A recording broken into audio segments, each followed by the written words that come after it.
Good afternoon and welcome to another edition of the Spark Coaching live session. As usual, I'm joined with my lovely coaches, Kylie Denton. Your birthday today, Kylie. Happy birthday. Yes, thank you. Thank you. 40, Awesome. big O. 41. And the muscles from Brussels, Bram LeGroux. How are you, buddy? Fantastic. Always glad to be here. What's the weather like in Adelaide? Sun shining? Hot. Yeah. Good. Yeah. And our special guest, Sarah, for today. Welcome, Sarah. Thank you. Hello. Sarah, yes, a speaker, trainer, advisor, and virtual CFO. So welcome to the stage. Thanks for your time. And thank you. Thanks for having me today. So before I start, I did actually have a question for Kylie. How's the preparation for the half marathon going? Oh, it hasn't started. Be honest. I told you. I think that was your goal, actually. Well, my goal to keep reminding you that you've got a half marathon. Yeah, that I've got to do the half marathon. All right. Look, to our special guest today, Sarah. Thank you for joining us. And Bram's guest today. So Bram, maybe just a bit of context and light introduction to Sarah before we get to learn a little bit more about it. Sure. Well, first of all, it's great to see you, Sarah. We obviously get to see each other a bit more often these days because we share offices together. But I've known Sarah now easily for 10 years or so. Always heard a lot about her, have seen her speak a lot along the way at various events, always networking and bumping into each other around the tracks in Adelaide. And then, we decided that we kind of would be in the same space here in Walkerville, which is great. I love what Sarah represents because she's not only a business owner that successfully sold out over previous accounting practice, she since then has really started exploring or pursuing her passions. She's an investor in property. She also, now consults to organizations, small and medium enterprises. And I know that she really has a good heart. She knows her numbers and she can help people get results. And I think that's what it's all about, especially if you're working as a CFO. So without further ado, Sarah, I'm super delighted to have you with us. And maybe Arthur, you already had a few questions that you wanted to fire away at. So we'll start with you. Yeah, look, I had some questions. I mean, just the basics. I mean, a virtual CFO. What conceptually, what is that for those in the audience today? What would a virtual CFO do for your business? Sure. Thank you, Bram. Thank you, Arthur. I get that asked quite a lot because people sometimes say, I've got a bookkeeper, I've got an accountant. Why do I need a CFO? And I'll give you that analogy because it's easy to understand. We sort of compare those three. So most people know what's a bookkeeper. They come in, they do transactional type things like data entry, bank recs. They might do some payroll invoicing for a business. And normally any type of SME would have that as an external person and they might do 10 hours a month, something like that.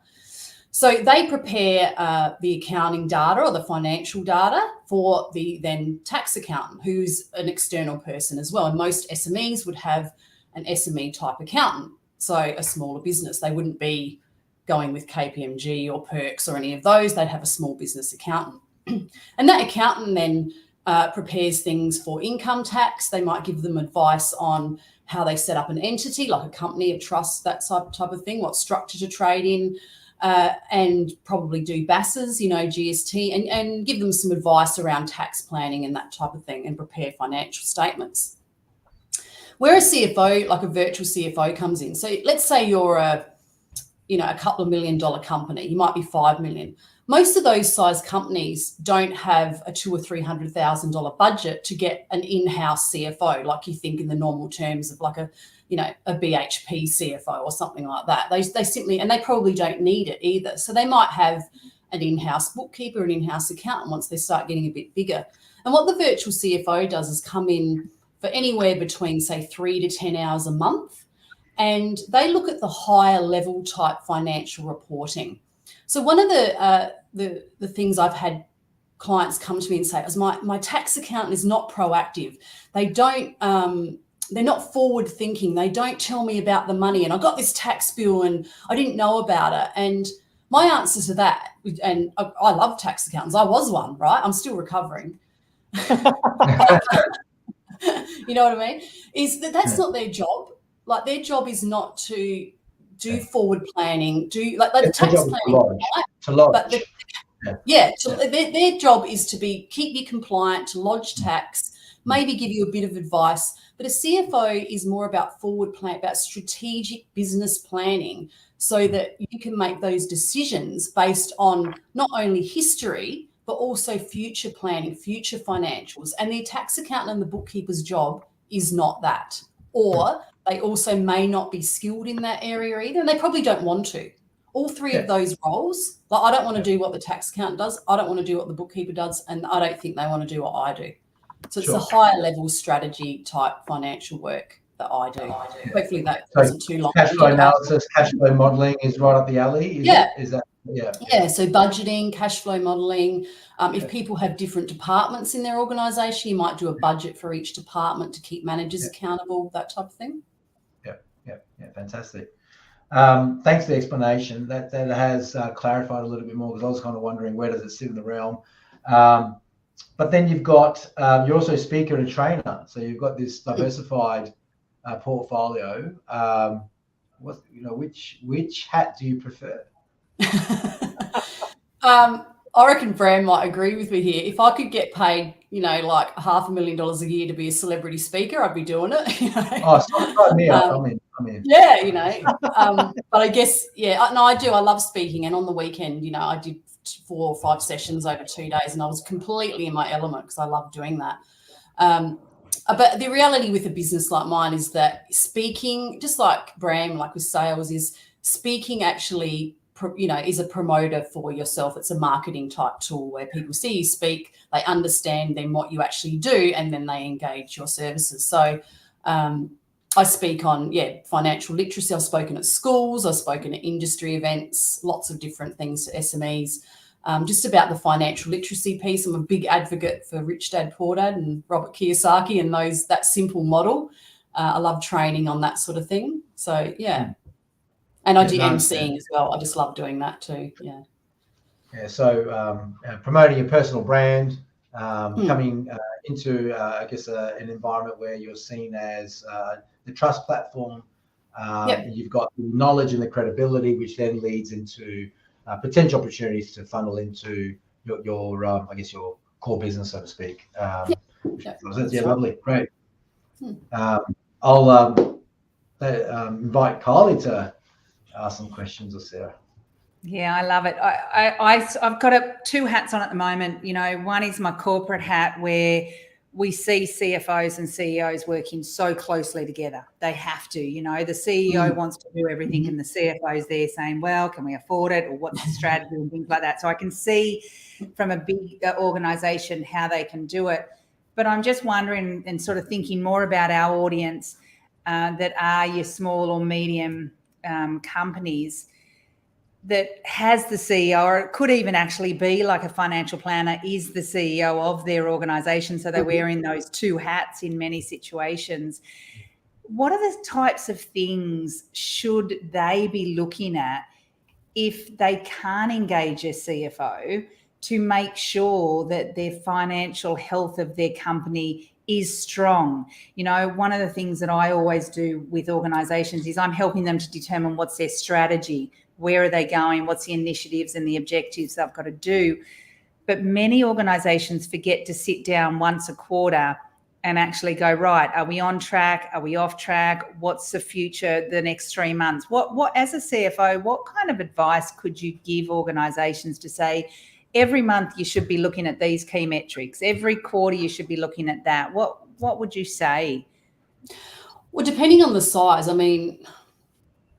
if they don't have a CFO, and if they may have an in-house accountant, I'm not sure. It's more about the advice around, because a lot of CEOs don't even understand financial reports. They probably got a basic understanding, but if you don't have the advice behind it, someone's just going to give you a spreadsheet or give you a report, and you're going to go, well, that doesn't mean anything to me. It's the advice behind it. I mean, at a minimum, they need to be looking at P&Ls and also things like debtors days and how long they're taking to pay and invoicing and those type of things. And again, a lot of business CEOs don't actually do that, but it's not because they don't want to, or it's because they don't understand it. And that's why I'm saying where a virtual CFO comes in can actually give them that advice, because they're all going to be asking questions like, can I hire another staff member? Can I buy a new car? Can I move premises? You know, if they want to expand and they want to grow, they're all financial questions. And if they don't have the answers or the advice behind that, they're not going to make great decisions. So that's my take on it. Yeah. Even the extraction of the data, like, you know, we obviously use Xero in our business. We use a system called Fathom to kind of consolidate the I guess the numbers come out of Xero into, you know, reports which you build in your budgets and stuff like that. But yeah, exactly right. If they don't know which questions to ask or how to extract the data to, you know, combine the various data points into a message, that's quite problematic. Yeah, definitely good point. I mean, even on the weekend when I was at this conference, there was a lady that had engaged with a bookkeeper, engaged with her accountant, not sure, I think she had a healthcare business, and they'd done a lot of cash flow and budget projections and stuff like that. But when she heard me talk, a light went off in her head. She goes, that's the missing link, because she knew they'd given her all these reports. So she's going, oh, I don't know. I'm not a finance person. What do I do? So they just kind of gone, here you go, leave you to it. She goes, that's why we need a CFO, for the advice behind it, the strategic advice. Interpretation. And I think there's always a bit of a disconnect between what the numbers say from a tax and accounting perspective versus the dollars in the bank. Mm-hmm. And there's sometimes a huge disconnect there, right? So sometimes on paper, you know, you might make money, and then in the bank, there's like hardly anything left, or other way around, you got a lot of cash, but you're actually on paper making so-called a loss. It's really like getting the right interpretation of the numbers. Yeah. I think if they're not sorry, Arthur, you go. I think if they're not asking the right questions too, sometimes they can say, can I buy a car? Yeah, you can. You got some cash flow in there that you can buy the car, but it's not maybe can I buy the car? It's should I buy it now, or should I buy it in 6 months, or what are the variables that sit around there? So with that, what are some of the mistakes you see small businesses make then when it comes to whether it be I got plenty. Well, because I think if people don't know the mistakes, then how do they know what that beautiful prize is going to be? What's the top 5? Yeah, on the weekend, I told a number of stories about mistakes, and I felt like at the end of the sessions, I went, oh God, I just give you guys all the bad news. And someone said to me, don't apologize for that, Sarah, because you're giving us what not to do, so we don't make those mistakes. I'm like, yeah, I guess that's a good point of view. Just stuff like, you know, buying a car that you can't afford, like you're having all that cash coming in and not paying tax bills, you know, having big outstanding tax debt and super debt is a big one. And that's a real bugbear with me, because as soon as a business gets into financial difficulty, one of the first things they stop paying is GST, taxes and super. And the reason that they do that is, the simple answer is because they can, because the system's set up, the ATO is set up so that they can actually get away with it for a number of months or years before they get followed up.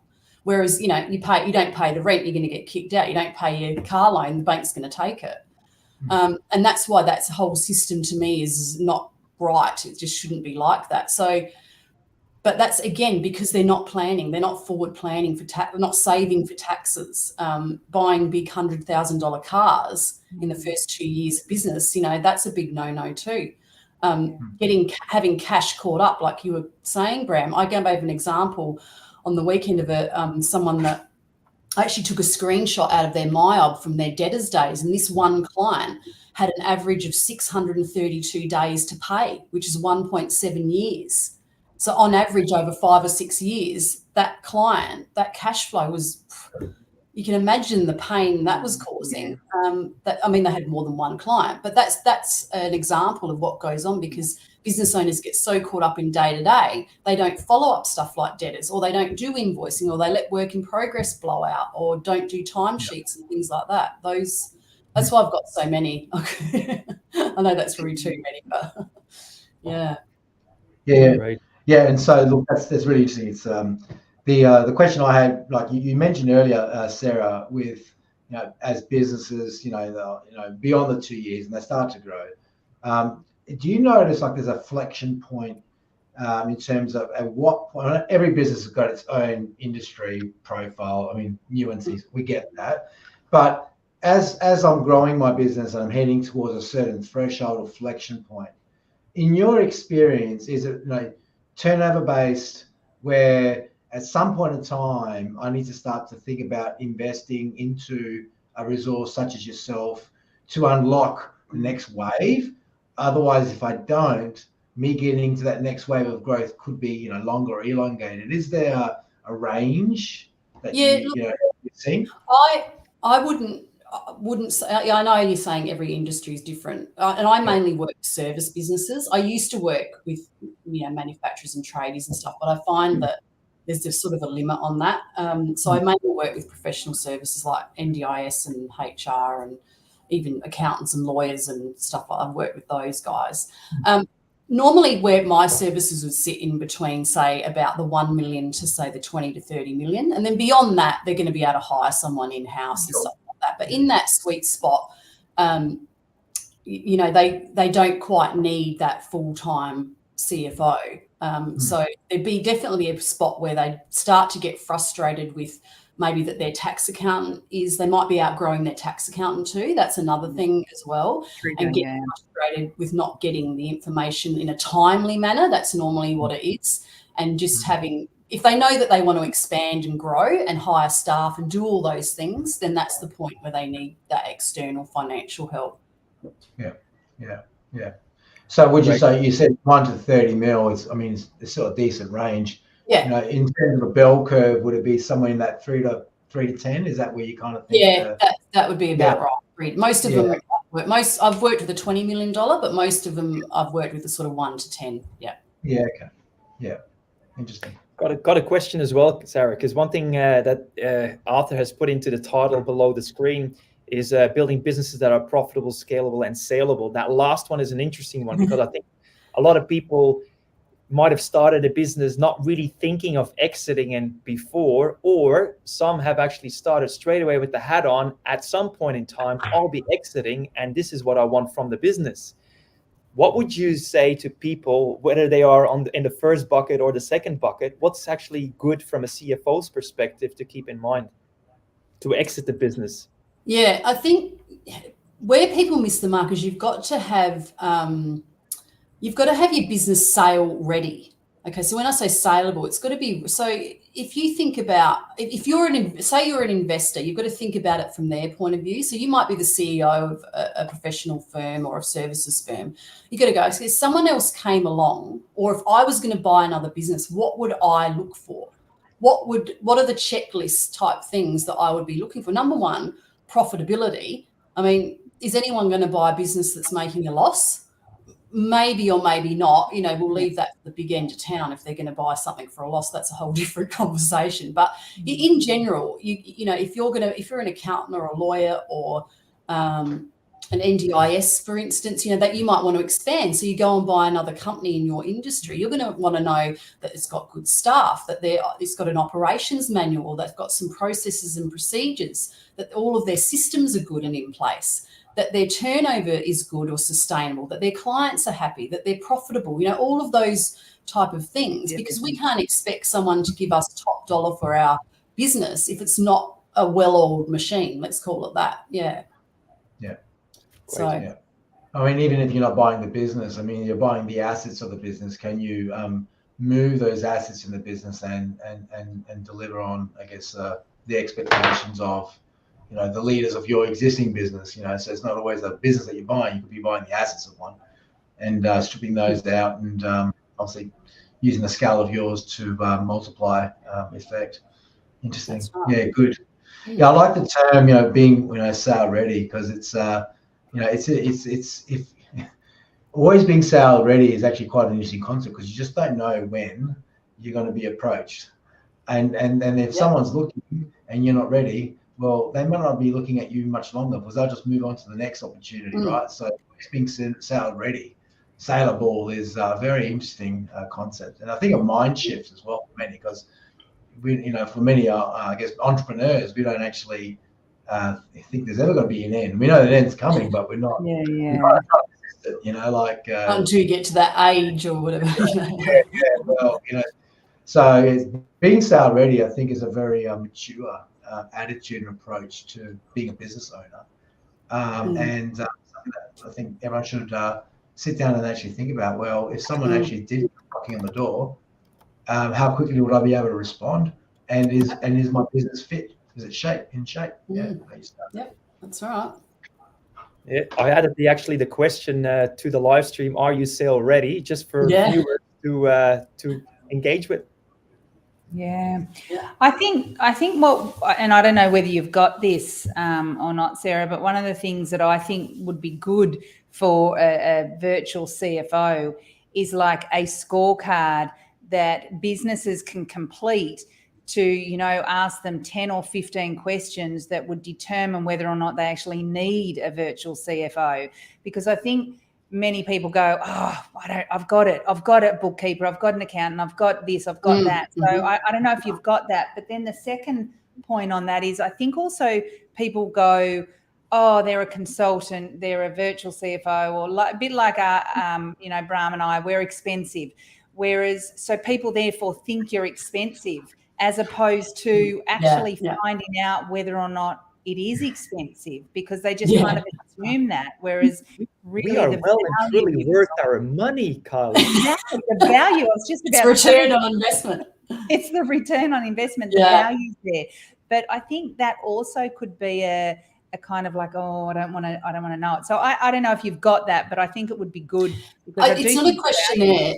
I've got a guide that I created actually late last year. It's like a benefits guide. Like, what does a CFO do? What are the benefits? It's got a lot of the pain points. What if you're experiencing this and this and this in your business, then perhaps it's time to get that. So I do have a downloadable like PDF that explains a lot of that, because it is, again, a really bit of a misunderstood concept. And I have put a number of articles on LinkedIn about what's a CFO, what is it versus accountant versus bookkeeper.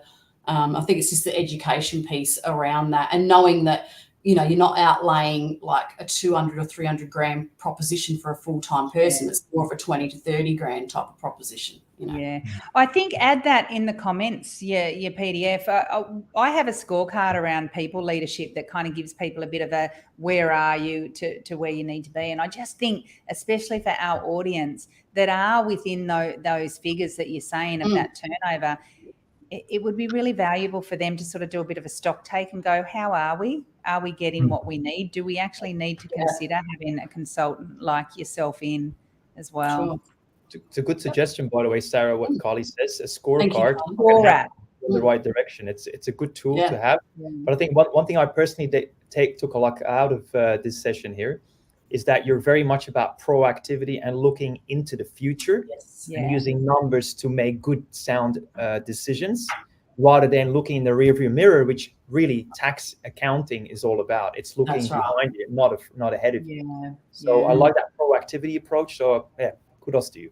The other thing I do too is just on that is a lot of the times I'm the go-between between the CEO and the tax accountant, because again, I'm not trying to offend anyone here. Sometimes tax accountants don't speak the language that the CEO does. Like they're speaking in their own kind of accountant language. And I've worked out a way of how to, because I know what they're talking about, but I've got to I'm like the mediator almost, deciphering what the tax, because getting them in. The tax accountant, I need them. I need to work with the tax accountant, because they're going to tell me what sort of taxes are going to be payable and where they're up to with the ATO, et cetera, et cetera.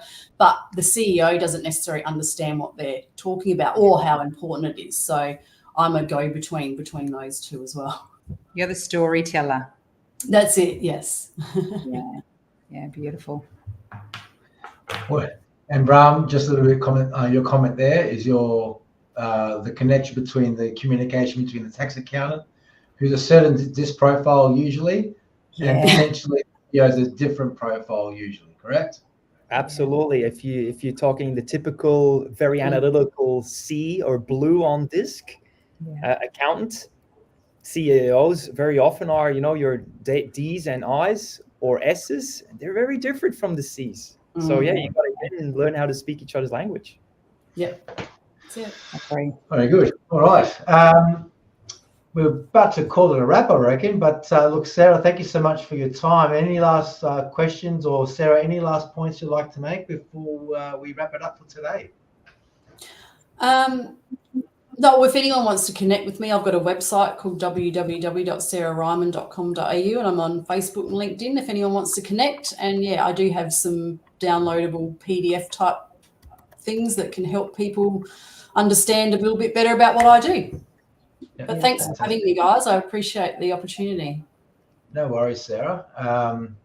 We'll pop that into the thanks, Bram. We'll pop it into the chat or the LinkedIn post. We'll put that information in. You're more than welcome to do the same. I think you can add attachments into LinkedIn posts as well. I'm not sure, but maybe or maybe not. But either way, if you pop your website in there, people can access you accordingly. Thank you so much for your time today. Representing Adelaide, go the Adelaide Legends. Being a former Adelaide person myself, definitely. I used to be around the corner around the same years from you guys. So, how's the what's the coffee shop called on Walkable Terrace there, Bram? What's it called? The Geez Louise. No, there's a different one. There's a Coffee Institute. The Coffee Institute. Shout out to the Coffee Institute. Free plug for them. Good stuff, guys. Thank you, Sarah. Thank you, Kylie. Thank you, Brian. We'll see you guys next time. My pleasure. Thanks, guys. See you. Bye. See you later. Bye.